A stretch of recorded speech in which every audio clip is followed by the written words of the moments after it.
Здравейте! Сега ще покажем Един много хубав трик. с карти. Ето. Много интересен трик. За целта ще ни трябват зарчета, две зарчета И едно тесте. и едно Ето. тесте. На байсикъл, примерно, нашето е това. Синьо е. Трябва да се запомни, че е синьо. Те ще оставим тук кутията, ще ни трябва по-късно. И сега бръщаме тестето, синьото. И ще фърлим зарчетата. Значи, Фърли ги. от 1 до 3. Каквото се падне, ще броим толкова с карти. Да.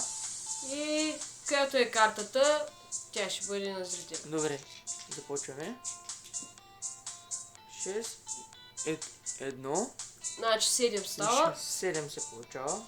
Махам зарчето на И страни. броим. 1, 2, 3, 4, 5, 6, 7.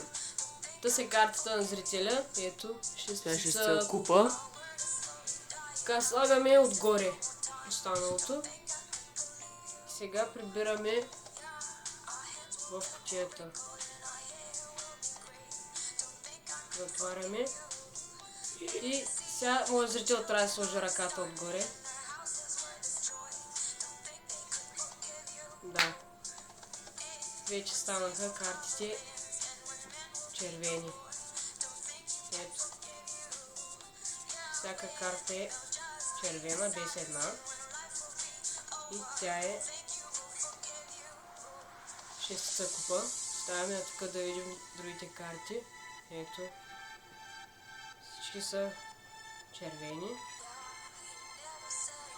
И в едно тесте може да има само червени карти, една синя. Затова Потъркваме малко става и червена. изведнъж тя става червена. Това е трикът. Благодарим ви. Абонирайте се. Довиждане. Довиждане.